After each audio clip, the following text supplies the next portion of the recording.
Why, hello there. My name's Dr. Timothy Fong. I'm a professor of psychiatry at the UCLA Gambling Studies program here in Los Angeles. I've been a partner and friend and colleague of the Evergreen Council for well over 10 years. How do we get people to come into treatment at an earlier stage of their gambling disorder? How do we get people to be asking for treatment and professional support before things get really, really, really severe? But one of the things we've seen in California that really works is not just screening, but screening often. So if you screen in a primary care office, that's helpful, but it seems to be more helpful to do it multiple times a year, as well as not just the doctor, but also have the front office staff and the nursing staff do that as well.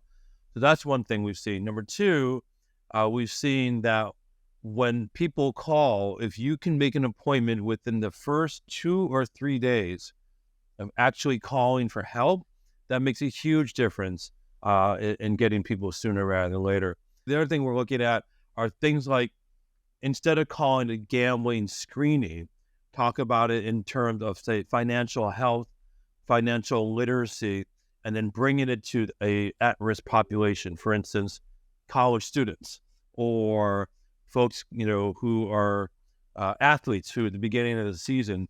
So you call the session financial health, financial literacy. That seems to be a way to get people much more engaged and more talkative about gambling than calling it a gambling prevention screening session.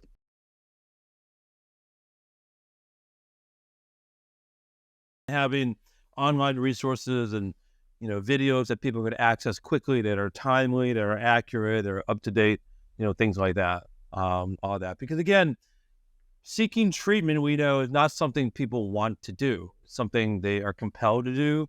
And so the whole point is, how do we get people to take action sooner rather than later? So, for instance, we're recording this the day after the Super Bowl, and I'm sure there's, hundreds and thousands of people today that are really hurting from what happened yesterday.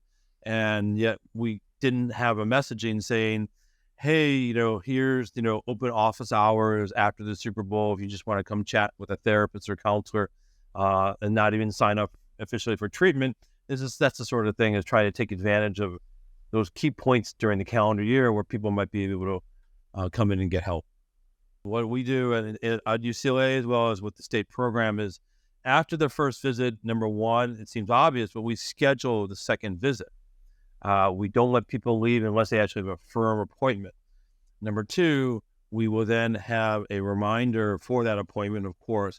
But I also find that even a follow-up call or an email the next day after that appointment is oftentimes a way of continuing to engage in treatment, saying, hey, like for instance, what I'll do if I see someone on a Monday and I start them on a medication, I'll reach out to them Tuesday or Wednesday and say, hey, did you pick up the medication? Do you have any questions? And are you having any side effects? And it was a way of trying to reach people in between visits so that we don't lose them and follow through. Another clear one is obviously having their correct information to contact, but also even asking them in that first session to say, hey, we see this a lot where people come once and they don't come back. Let's have a plan. It's important for me to still see you. If you don't come back or I don't reach you, how would you like me to still reach out and find out how you're doing? So in other words, recognizing and informing people, we know it's hard to come in. We know sometimes people don't get answers that they want to hear right away, but it's important to recognize that, hey, we still want to be part of your life if you'll let us be part of your life.